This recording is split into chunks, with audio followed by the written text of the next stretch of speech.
menceritakan sebuah film yang cukup sadis dan mungkin beberapa adegannya akan saya sensor aja.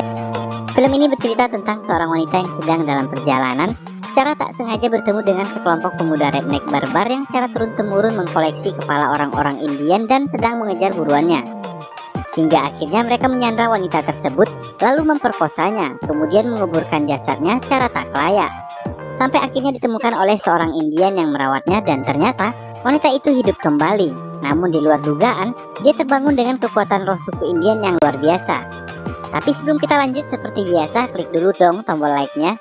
Dan jika kamu suka dengan channel ini, silahkan klik tombol subscribe di pojok kanan bawah. Kemudian nyalakan loncengnya. Dan kalau udah, saya ucapkan terima kasih.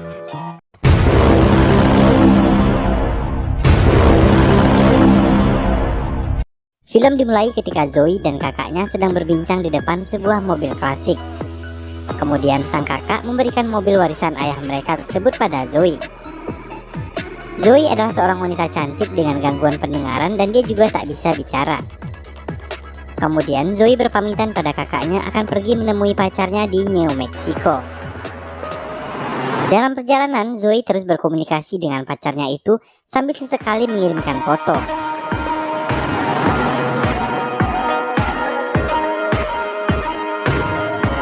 Ketika sedang melintasi jalan New Mexico, saat sedang asik dengan HP-nya, tiba-tiba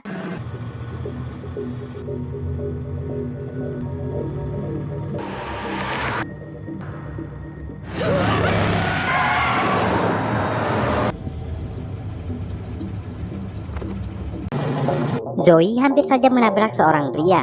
Beruntung dia berhasil menghindar. Di saat itu juga Zoe melihat seorang pria lainnya sedang dikejar-kejar oleh sebuah mobil.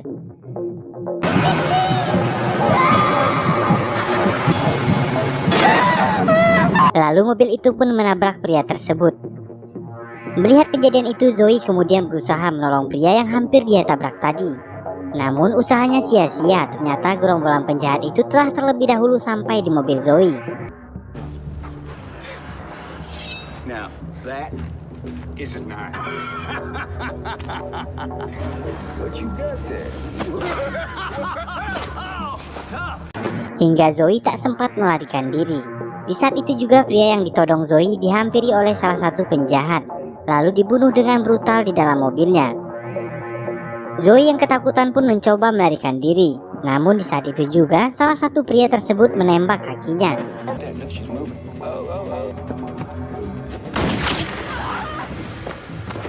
Zoe pun dibawa. Sesampainya di markas, kaki dan tangan Zoe diikat menggunakan kawat berduri. Hingga akhirnya Zoe diperkosa oleh beberapa orang dari gerombolan penjahat tersebut berkali-kali. Di tempat lain, kekasih Zoe yang gelisah karena pacarnya itu tak kunjung tiba, berusaha menghubungi kepolisian New Mexico. Kembali ke Zoe, terlihat salah seorang penjahat bernama Trey kembali melecehkannya. Kemudian pria tersebut memamerkan beberapa tengkorak manusia yang ada dalam lemari. Dan pria itu mengatakan bahwa tengkorak yang dia pegang adalah tengkorak Apache dari suku Indian bernama Mangus Coloradus. Setelah Trey pergi, dengan sekuat tenaga Zoe berusaha kabur.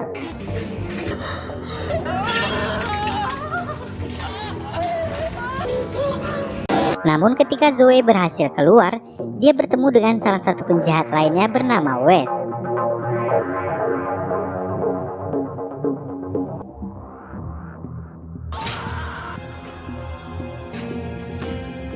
Setelah Zoe dikubur, keesokan harinya seekor anjing datang diikuti dengan seorang pria Indian.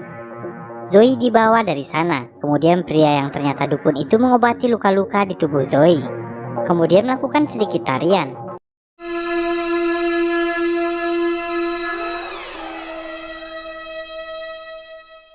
Tiba-tiba dukun itu melihat kilasan-kilasan ingatan Zoe. Dia melihat perlakuan pria-pria bajingan yang telah memperkosanya. Hingga secara tiba-tiba Zoe terbangun.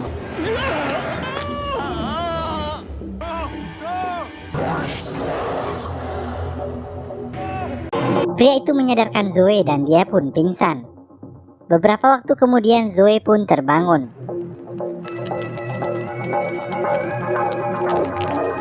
Dia mulai berjalan di malam itu hingga dia sampai di suatu tempat.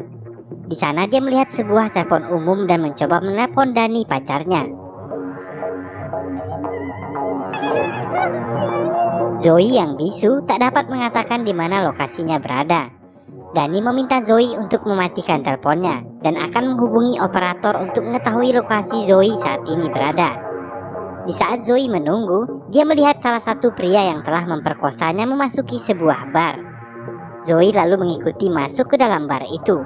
Di sana Zoe terlihat berbeda. Zoe yang kerasukan itu pun mendekati pria tersebut.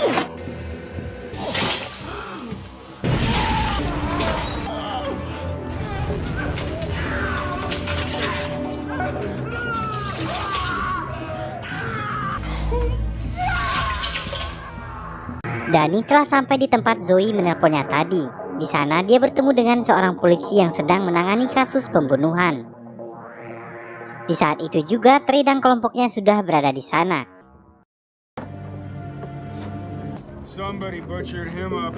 Dan Dani mencoba bertanya pada mereka sambil menunjukkan foto Zoe, pacarnya. Dia mengatakan kalau pacarnya itu baru saja menelponnya 1 jam yang lalu. Berpindah ke tempat Zoe, dia terbangun di sebuah ruangan dan melihat ke sebuah kaca. Kemudian melihat wajahnya yang sudah dipenuhi dengan luka, lalu tiba-tiba saja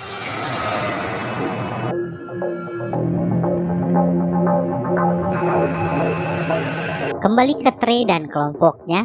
Karena mendengar Zoe masih hidup, mereka mendatangi tempat Zoe dikuburkan. Dan benar saja, Zoe sudah tidak berada di sana. Kemudian Trey dan teman-temannya membereskan markas mereka dan berencana meninggalkan kota. Kelvin yang selesai mengemas pakaiannya tiba-tiba saja mendapati ban mobilnya kempes tertancap busur panah. Ketika berbalik, Zoe yang sudah mengincar mulai melepaskan anak panahnya. Setelah itu dia pun pergi. Saat sedang berjalan, tiba-tiba dia tersadar lalu kebingungan dengan apa yang terjadi. Zoe kemudian kembali ke gubuk lalu memeriksa luka-luka yang ada di tubuhnya dan ternyata luka itu telah membusuk dan tak membaik. Dan sebelum pergi, Zoe melepaskan cincin di jarinya. Setelah itu dia pergi ke tempat dukun yang telah menyelamatkannya.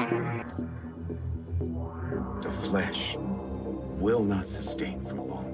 Keesokan harinya Zoe pergi ke tempat pacarnya. Di sana terlihat Dani yang frustasi kehilangan dirinya.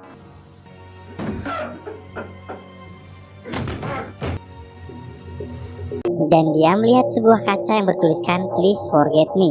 Ketika dia akan keluar, tiba-tiba saja 2 orang penjahat tadi sudah berada di sana. Mereka kemudian membawanya ke mobil. Di saat itu juga Zoe pun datang. Mereka mencoba untuk kabur dari sana.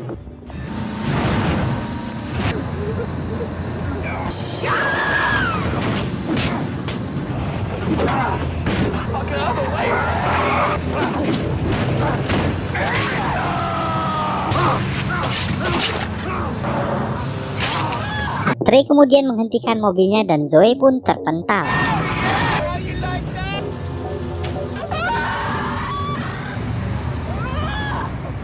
Di tempat lain, Zoe pun menyambung tangannya dan kembali mengobati lukanya.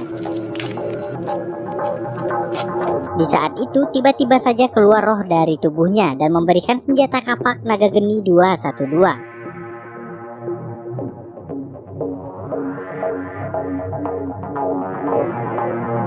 Kembali pada Trey dan kelompoknya, mereka mendapat bantuan dari ayah Kelvin dan temannya yang ingin membalaskan dendam anaknya. Grody yang terkena anak panah memaksa pergi dari sana. Trey yang mengetahui hal itu mengambil senjata dan berencana menembak Grody. Hingga tiba-tiba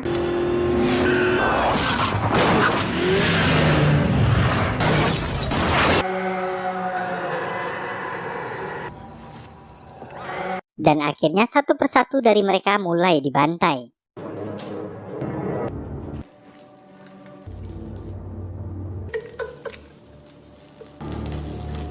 What the fuck are you doing? I'm not doing anything.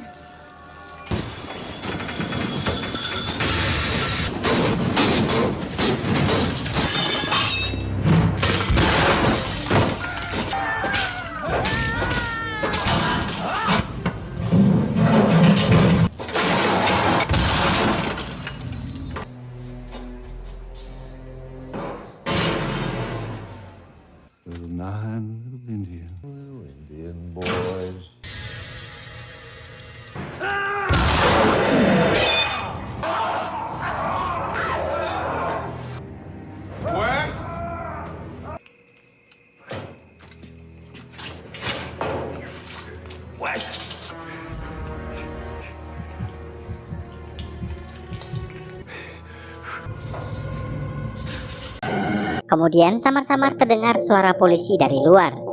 Trey pun mencoba kabur dari Zoe. Setibanya di luar, Trey langsung menembak polisi tersebut, lalu pergi dari sana. Scene berpindah ke Danny yang sudah tersadar. Dia melihat Zoe yang berada tepat di belakangnya dari sebuah kaca. Danny melihat wajah Zoe yang penuh dengan luka. Dan Zoe pun pergi meninggalkannya. Di tempat lain, dukun yang mengobati Zoe mendapati sebuah poster, lalu mencoba menghubungi HP Danny. Namun ternyata HP-nya dipegang oleh Trey. Trey yang sudah mengetahui keberadaan dukun tersebut pun menghampirinya. Kemudian menghajarnya dan menanyakan bagaimana cara mengalahkan Zoe. Dengan terpaksa akhirnya dukun tersebut memberitahu bagaimana cara menghentikan Zoe, yaitu dengan cara menguburkan tengkorak kepala suku Indian yang ada padanya. Namun tengkorak kepala suku yang dia simpan tidak ada di sana. Ternyata tengkorak tersebut berada di tangan Zoe yang sudah berdiri tepat di belakangnya. Melihat hal itu, Trey mengambil mesin pemotong dan menyerang Zoe.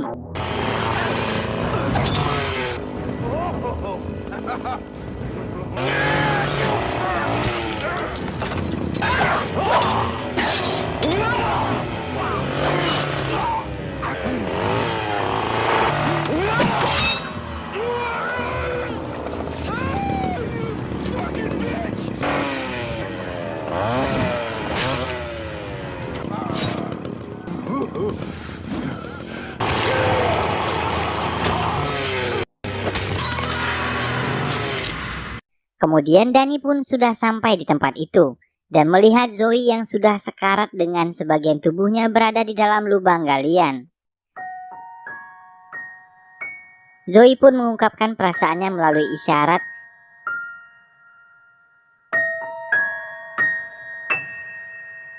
Dan kemudian Danny membakar dan menguburnya di sana.